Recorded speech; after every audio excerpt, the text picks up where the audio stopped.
우리 주시는 하나님 말씀 사무엘상 18장 6절부터 16절까지 말씀입니다.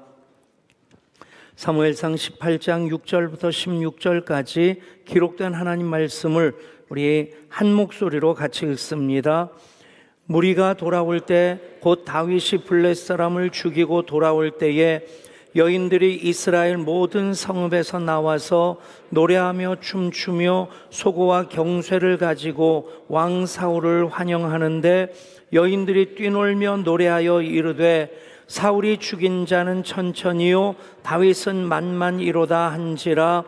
사울이 그 말에 불쾌하여 심히 노하여 이르되 다윗에게는 만만을 돌리고 내게는 천천만 돌리니 그가 더 얻을 것이 나라 말고 무엇이냐 하고 그날 후로 사울이 다윗을 주목하였더라.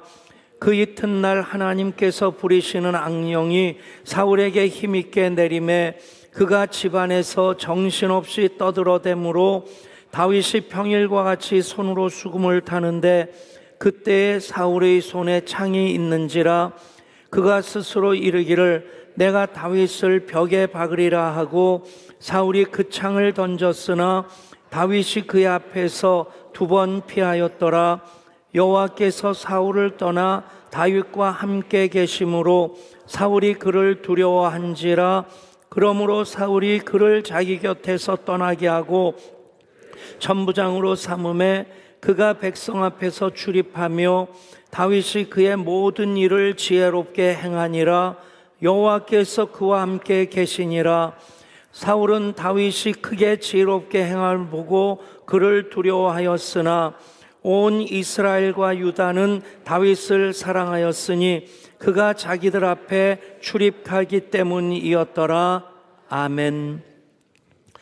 영화 기법 가운데 페이드 인, 페이드 아웃이라고 하는 그런 기법이 있습니다. 이제 시간이 흘러갔다고 하는 것을 표현하거나 이제 배경이 달라졌을 때 장면이 점점 어두워지고 다시 밝아지면서 그 다음 장면으로 이렇게 이어지는 그런 기법입니다. 사울과 다윗의 그 이야기를 성경에서 쭉 읽다 보면 사울은 점점 페이드 아웃이 되어지고 다윗은 점점 페이드 인 되어지는 그런 모습으로 보여지게 됩니다. 둘 다 하나님께서 이 땅에 하나님의 백성들로 하나님 나라를 세워가심에 이스라엘 초대 왕으로 2대 왕으로 하나님께서 부르셔서 세우셨고 사용했던 사람들입니다. 그런데 보면 그 자리에서 하나님께서 맡기신 그 일들 어떻게 감당했느냐에 따라서 물론 시간이 흘러가면서 페이드 아웃 될 수밖에 없을 것입니다. 언제까지나 왕 위에 머물러 있을 수는 없겠죠. 그런데 그 과정 통해서 그런 모습으로만 보여지는 것이 아니라 사도행전에서는 사울을 버림받은 사람이라고 얘기를 하고 다윗을 쓰임받는 사람이라고 얘기를 합니다. 그 이유를 우리가 몇 가지 살펴볼 때 물론 당연히 천천도 은혜이며 복입니다. 그런데 만만으로 나아갈 수 있도록 하나님께서 우리들에게 꿈을 꾸게 하셨고 그렇게 제 믿음으로 표대를 향하여 나아가게 하셨는데 다윗을 우리가 닮아가고자 한다면 천천에만 머물러 있는 것이 아니라 만만까지 나아가게 될 줄 믿습니다. 여기서 제 다윗이 골리앗을 물리치고 그래서 사울과 이스라엘 군대가 블레셋을 완전히 물리친 다음에 개선하는 과정 속에서 이스라엘 여인들이 승전가를 개선가를 부르는데 어떻게 부릅니까? 사울의 죽인 자는 천천히요 다윗은 만만이로다. 여기서부터 사건이 시작됩니다. 사실 우리가 전제해야 될 것은 천천히 결코 소홀히 여김 받을 만큼의 일은 아니라는 겁니다. 이미 사울도 왕이었고 왕으로서의 그 역할을 했는데 그런데 천천히요 만만이라고 하는 그 개성가의 가사 때문에 그 일 이후로 사울은 계속 거기에 묶여 있게 되고 끝내는 버림받는 사람이 됩니다. 천천의 은혜와 복, 사실은 사울이 왕으로서만 누린 것 아닙니다. 모든 사람들이 기본적으로 누리는 은혜와 복을 우리는 천천이라고 얘기할 수 있을 것입니다. 양주시장만 천천의 자리가 아니라 우리가 건축 허가 득하고 하는 모든 과정 속에서 제일 중요한 역할을 하는 분이 누구겠습니까? 시청의 주무관입니다. 주무관이 그 일을 담당하고 있는데, 시청 조직표로 본다면 사실은 이제 거의 말단 직원에 가깝지만, 그런데 양주시에서 건축 행정이든 상수도 행정이든 보건 행정이든 그 분야에서의 그 일을 주무관이 사실은 최종적으로 그것을 처리하는 일을 하고 있습니다. 그 자리도 천천의 자리라고 하는 겁니다. 모든 사람들이, 우리 어렸을 때는 참 많은 아이들이 대통령만 되겠다고 그랬어요. 요즘 아이들은 그래도 참 다양한 얘기를 합니다. 한때는 운동선수, 아이돌 그랬는데 요즘은 뭔지 잘 모르겠어요. 근데 원하는 그 자리에 있어야만이 만만이냐 천천이냐 아니라는 것이죠. 이미 천천이라고 하는 그것이 담고 있는 의미는 모든 사람들이 기본적으로 받은 은혜가, 복이 천천이라고 하는 것이죠. 그런데 거기에 머물러 있는 사람이 있고 계속해서 앞을 향해 나아가는 사람이 있습니다. 당연히 나이가 들면서 언젠가는 왕의 자리에서도 내려와야 될 것이고 대통령의 자리에서도 내려와야 되는데, 그런데 그것이 그냥 페이드 아웃으로 사라지는 것이 아니라 정말 대한민국의 탄핵의 불행한 역사는 이제는 없어야 되지 않겠습니까? 정상적인 선거 절차를 통해서 민주적으로 대통령이 선출되어졌다면 그 다음 대통령으로 그렇게 그 직위를 인수인계하는 그 아름다운 민주적인 절차가 이어져야 되는데, 두 번째 탄핵으로 그렇게 대통령직이 마감되어지는, 파면되는, 그것은 우리나라의 슬픔이고 역사의 비극이라 생각합니다. 사울이 나이 들어서 왕으로서 그 지위를 이대왕인 다윗 왕에게 물려주면서 왕관을 직접 다윗의 머리에 씌워줬다고 한다면 얼마나 아름다운 모습이었으며, 그런 모습을 지켜보는 그 백성들이 얼마나 흐뭇한 미소로 박수를 치겠습니까? 여러분, 단지 시간이 지나서 페이드 아웃되는 것이 아니라 왜 페이드 아웃되면서 버림받은 사람이 되었는지, 왜 그 사람은 그냥 점점 나이가 들어가고 왕이 됐기 때문만이 아니라 어떤 이유로 하나님께서 쓰시는 사람으로 우뚝 서게 됐는지 그 이유를 찾아보고자 합니다. 그 첫 번째 이유가, 사울은 왕이 된 이후로, 왕이 되게 하신 이가 하나님이심에도 불구하고 왕이 된 이후로 하나님과의 관계가 점점 더 소원해집니다. 하나님으로부터 점점 멀어집니다. 사울이 악수를 뒀던 모든 일들을 보면 하나님 의식이 약해졌기 때문입니다. 내가 왕인데, 생사여탈권을 내가 가지고 있고 내가 최종 결재권자인데, 그런 어떤 왕으로서의 권위의식이 꽉 차 있을 때 하나님 되심에 대해서 점점 더 소홀히 여기기 시작했고, 그 거리가 멀어지면서 끝내는 사울이 버림을 받게 됩니다. 사울이 그렇게 하나님과 멀어짐으로써 버림을 받았다면, 다윗에게 있어서 우리가 다윗됨을 얘기할 때 가장 중요한 것은 그는 예배자였다라고 하는 것입니다. 언제나 하나님과 동행하면서 그가 사망의 음침한 골짜기에 있을 때로, 그리고 원수의 목전에 있을 때에도 그는 그 상황이 어떻든 환경이 어떻든 예배자로서 하나님과 동행하는 그 일을 언제나 최선의 열심으로 이어갔습니다. 그 결과가 다윗은 쓰임받는 사람이 되고 사울은 버림받은 사람이 됩니다. 여러분, 그것 떠나게 되면 천천의 은혜와 복까지도 다 잃어버리게 됩니다. 사실 사울을 보면 사울이 기름 부음 받고 왕으로 세움 받을 때의 그 장면을 살펴보면 사울은 모든 사람들과 비교해서 더 많은 장점을 가지고 있었습니다. 그 첫 번째가 그가 겸손한 사람이었어요. 사울을 찾는데 그는 진보다리 사이에 숨어가지고 나서질 않았습니다. 그만큼 어쩌면 소극적일 수도 있겠지만 내가 어떻게 왕이 될 수 있느냐 하는 그런 겸손함이 있었습니다. 그리고 사울이 다른 사람들 사이에 서 있는데 머리 하나가 더 크다고 했어요. 머리 하나 더 큰 분들은 그렇게 살아가니까 그 차이를 별로 실감을 못할 겁니다. 근데 제가 그걸 정말 실감한 때가 있었어요. 동두천에서 목회할 때 구두 공장에서 일하던 집사님이 키높이 구두가 나왔다고 선물을 해주셨어요. 새 신발 그냥 신기 아까워서 방 안에서 한번 신어보는데 그거를 신고 딱 화장대 앞에 서니까 제 얼굴이 사라지는 거예요. 그리고 원래대로 신발 한쪽은 안 신고 한쪽은 신고 올라갔다 내려왔다니까 화장대 거울에서 제가 사라졌다 돌아왔다 사라졌다 돌아왔다 하더라고요. 여러분 그 차이가 3cm, 4cm, 4cm도 안 되겠죠. 보통 구두보다 한 3cm 더 높을 텐데 3cm 차이가 세상을 보는 시각이 달라지더라고요.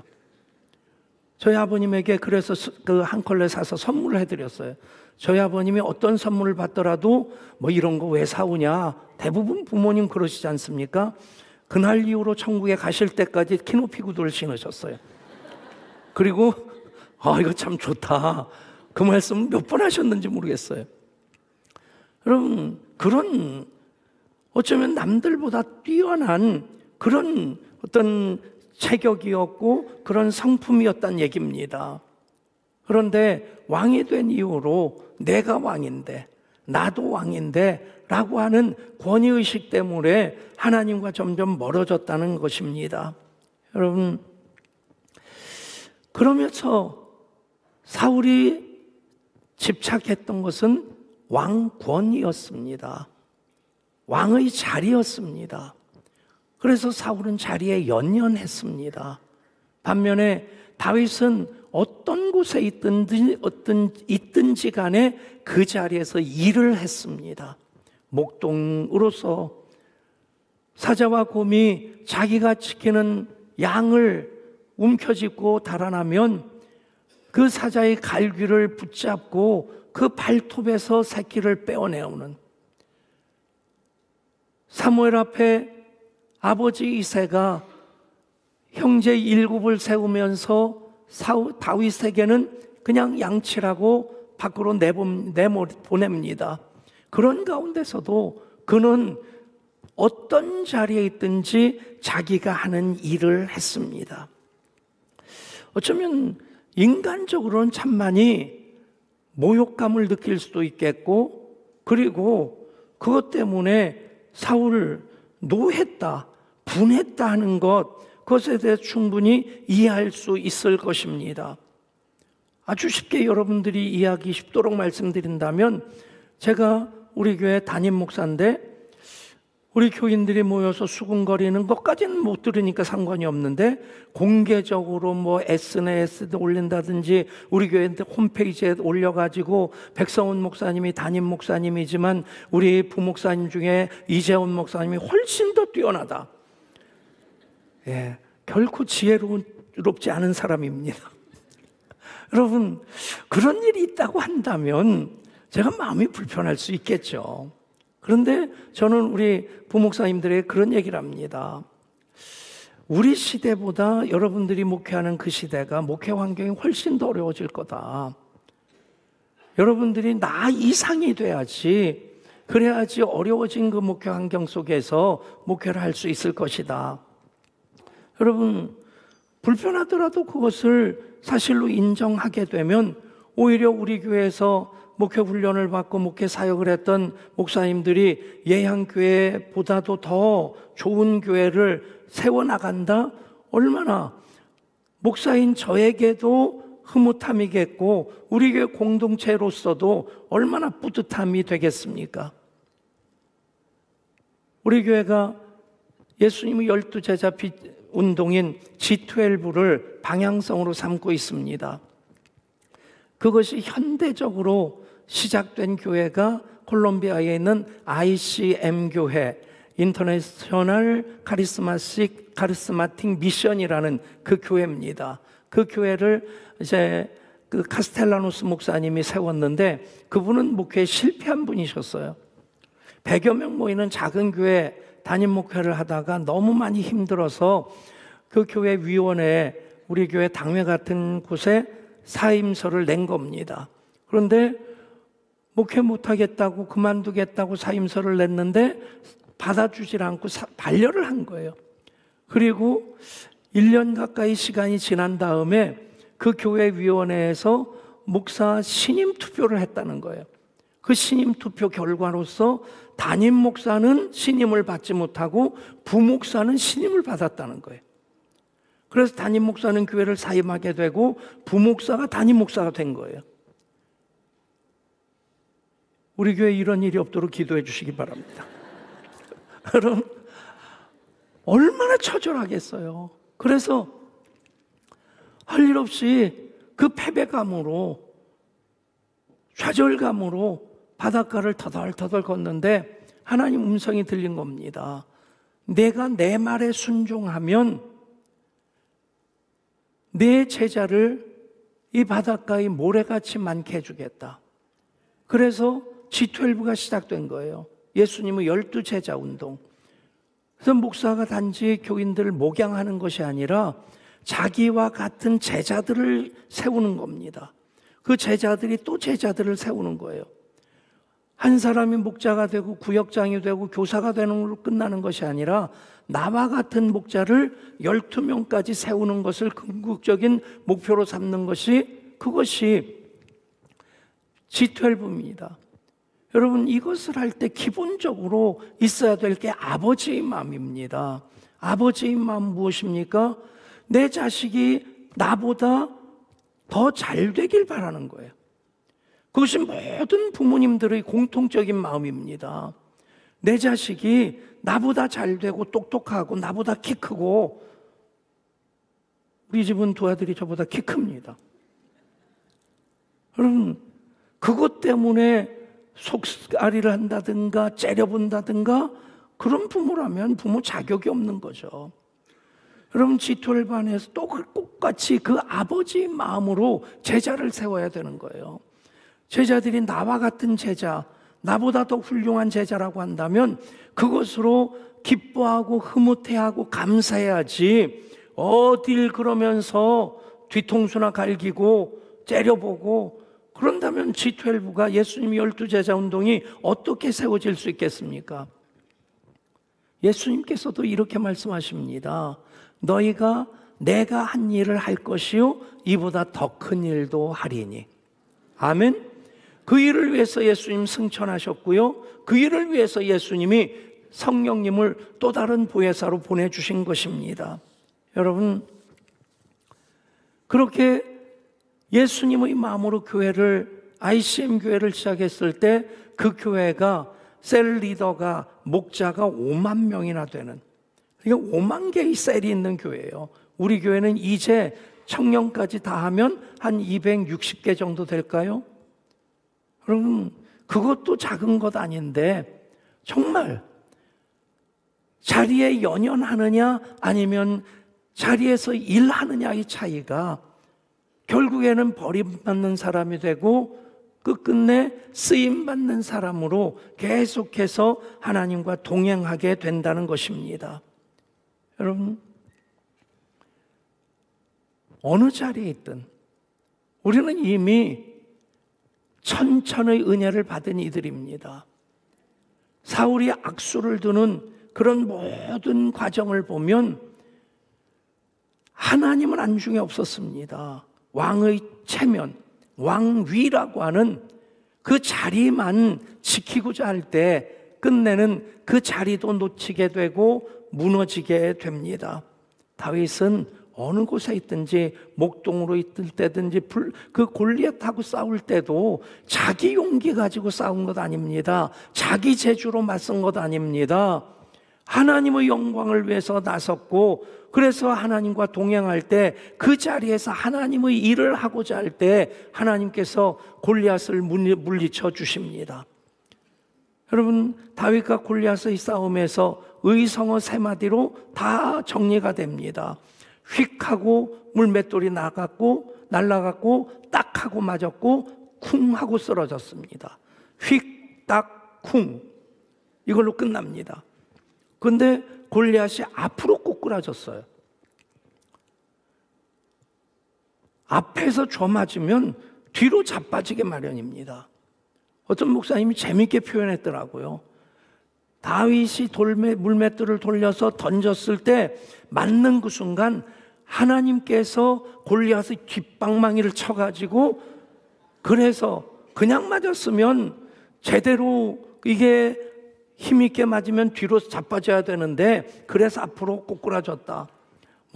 그분의 해석이 맞을 수도 있고 틀릴 수도 있고, 가장 중요한 것은 다윗은 어떤 때든지 하나님의 일을 했다는 것입니다.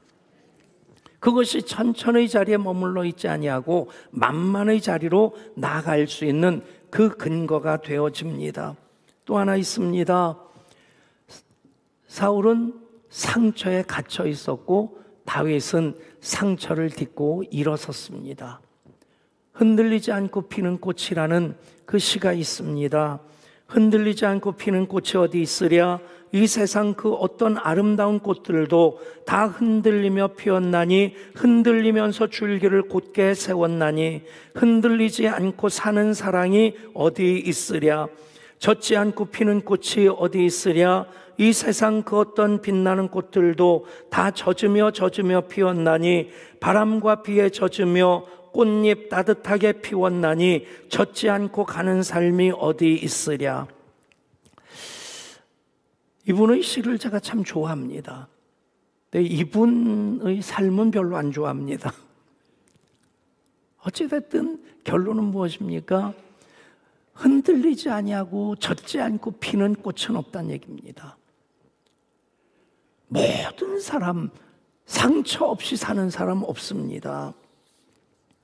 그런데 결론은 두 가지입니다. 상처에 갇혀 사는 사람이 있는가 하면 상처를 딛고 일어난 사람이 있습니다. 저도 제 삶을 돌아보면 저 어렸을 때 아버님이 굉장히 엄격하셨어요. 심지어는 저는 기억이 안 나는데 제 위에 누나가 그냥 다른 사람들이 이쁘다고 머리만 쓸어줘도 울고, 또 그렇게 울어서 나중에 노래는 잘했는지 모르겠어요. 어쨌든 하도 우니까 아버지가 마당에 있는 나무에 묶어두셨다고 하더라고요. 울음 그칠 때까지. 옛날 어른들 그런 분들 계셨는데 저희 아버님이 저희 위 두 사람에게는 좀 많이 엄격하셨고 아래 동생 둘에게는 편애하시는 것처럼 많이 좀 너그러우셨어요. 나중에 아버님 70 넘으시고 저도 좀 머리가 커진 다음에 아버지 왜 그때 그러셨어요? 그랬더니 내가 언제 그랬냐 그러시더라고요. 여러분, 그래서 저만 상처받았겠습니까? 상처받지 않은 사람 아무도 없습니다. 그런데 그 상처에 머물러 있게 되면 상처에 갇히게 되고요. 한 걸음 한 걸음 앞으로 나가게 되면 상처를 딛고 일어설 수 있게 됩니다. 오늘 말씀에 대입시킨다면 상처에 갇혀있던 사람이 사울이고 상처를 딛고 일어난 사람이 다윗이란 얘기입니다. 사울에 대한 기록을 보면 8절 사울이 그 말에 불쾌하여 심히 노하여, 9절 그날 후로 다윗을 주목하였더라. 그 결과가 10절이 됩니다. 악령이 사울에게 힘있게 내림에. 그렇습니다. 이 연관성을 잘 살펴봐야 됩니다. 사울의 죽인 자는 천천히요 다윗은 만만히로다. 그 여인들도 주책이죠. 어떻게 그렇게 개선가를 부르게 불렀겠습니까? 그런 일이 없었으면 이런 사단까지 나지 않았을 텐데 어찌됐든 그것 때문에 왕으로서 상처를 받은 겁니다. 받았으면 상처에서 벗어나려고 노력을 해야지. 그 다음의 사울은 무엇입니까?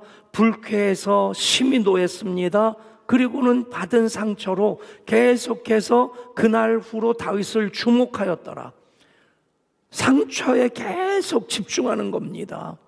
그럴 때 그 안에 계속해서 분노가 쌓이게 되고 그 결과가 무엇이냐? 악령이 사울에게 힘있게 내리게 됩니다. 여러분 기억하십시오. 상처를 내가 계속 가지고 있게 되면 그것을 근거로 삼아 악령이 권리를 주장합니다.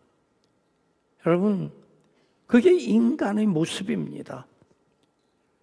상처받은 건 너무 묵상하지 마십시오. 그것을 그날 이후로 주목하게 되면 그것이 견고한 진이 되고요. 그것을 빌미로 해서 사탄이 소유권을 주장하게 되고 사탄이 쥐락펴락하는 삶을 살게 됩니다. 2000년에 사람들을 참 많이 아프게 만든, 참담하게 만든 사건이 있었습니다. 당시 서울의 명문대 다니던 학생이 부모를 살해를 했는데 단지 죽인 것으로 끝난 것이 아니라 토막 살인을 저지른 겁니다. 사람들이 경악했습니다. 그리고 그 사건 보도 이후에 그 이면의 얘기들이 보도되면서 경악이 슬픔으로 바뀌었습니다. 그 아버지는 군인으로서 출세를 꿈꿨던 분인데 중간에 예편하게 되면서 완벽주의자로서 그 속에 있는 분노를 아내에게 풀어냈고, 아내는 한때 영부인을 꿈꿨던, 그러면서 신학까지 했던 아주 신앙이 좋은 여인이었는데 남편으로부터 그 받는 화풀이를 아들에게 쏟아놓기 시작합니다. 그 아들의 일기에 이런 내용들이 나옵니다. 시계 보는 법을 매 맞으면서 배웠다. 유치원 때 운통화 끈 못 맨다고 매를 맞았다. 초등학교 시절의 내용입니다. 대변 검사하는 것을 이야기하지 않았다고 밤늦게 쫓겨날 뻔했다. 3학년 때 밥을 늦게 먹는다고 아버지가 젓가락을 던져서 유리창에 금이 갔다. 4학년 때 전화 받은 것을 전달 못했다고 구타를 당하였다.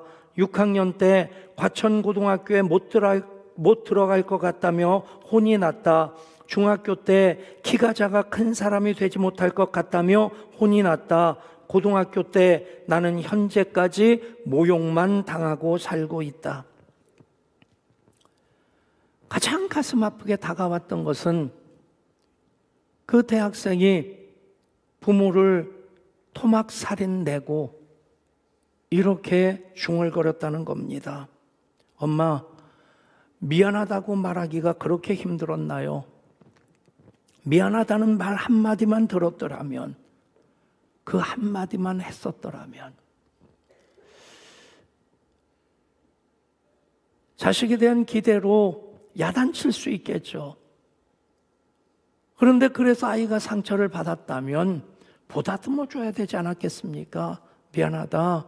엄마가 잘못했어. 아빠가 잘못했어.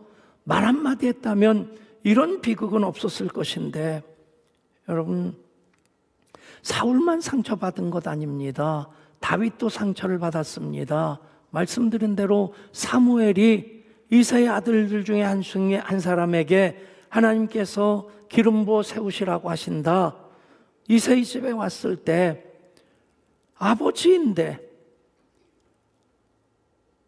그 집에 하인들도 있는데 왜 막내인 말제인 다윗을 들에 보내서 양을 치라고 합니까?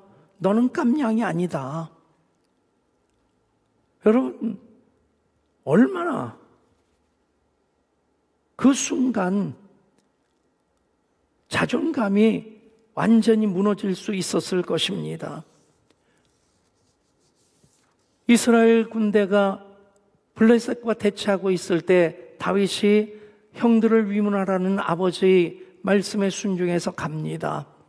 그래서 골리앗 때문에 40일 동안 대치하고 있는 그 상황을 보면서 자기가 맞서겠다고 하니까 그 형 엘리압이 다윗에게 말하는 것이 무엇입니까? 너는 원래부터 교만했고 완악했다. 너는 원래 그런 놈이다. 내 주제 파악 좀 해라. 분수를 알아라. 여러분, 형으로서 아우를 사랑해서 만류하는 게 아닙니다. 네가 나서는 그 꼬락선을 보니까 너 원래 교만한 놈이었고 완악한 놈이었다. 네 주제 파악이나 해라. 여러분, 모욕을 당하는 겁니다. 계속해서 받은 상처가 있지만 다윗은 그 상처를 딛고 일어섰습니다. 여러분, 대처법이 무엇입니까? 사울은 상처를 받았을 때 상처를 준 사람을 향해 창을 던지고 화살을 날립니다. 반면에 다윗은 어떻게 했는지 14절에 이렇게 나옵니다. 다윗이 그 모든 일을 지혜롭게 행하니라. 여호와께서 그와 함께 계시니라. 다윗은 상처를 향해서 독화살을 쏘는 것이 아니라 하나님을 기대하며 하나님께서 이루실 그 방향을 향해 한 걸음 한 걸음 나아갔습니다. 우리 교회가 25년 어간 여기까지 오도록 어려운 일 없었겠습니까? 다른 교회에서 겪는 일 다 겪었습니다. 상처도 목사로 삼으로서 참 많이 받았고요. 상처에 얽매이지 않고 상처에 분노를 쏟지 아니하고 하나님께서 이런 가운데서 어떻게 일을 하실지 그것을 기대하며 한 걸음 한 걸음 나아갈 때 결론이 하나님 합력하여 선을 이루어 주셨다는 것입니다. 여러분, 천천도 은혜입니다.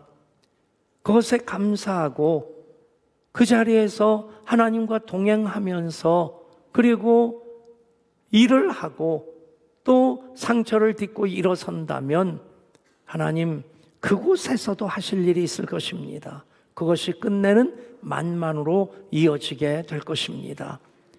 사울 단지 페이드 아웃된 것으로 끝나는 것이 아니라 버림받게 됩니다. 다윗 페이드 인되는 것만이 아니라 하나님께서 쓰시는 사람으로 내 마음에 합한 자다. 내가 기뻐하는 사람이라 그렇게 평가해 주십니다. 우리 모두가 천천의 자리, 기본적인 은혜와 복에 감사하고 감격할 때 계속해서 한 걸음 한 걸음 만만을 향해 나아가게 될 것이고 그 과정에서 또 하나님 우리 예양 공동체로 다음 세대 비전센터 기공하게 하시고 완성하시고 또 그 일로 하나님 나라 확장시켜 나가실 줄 믿습니다.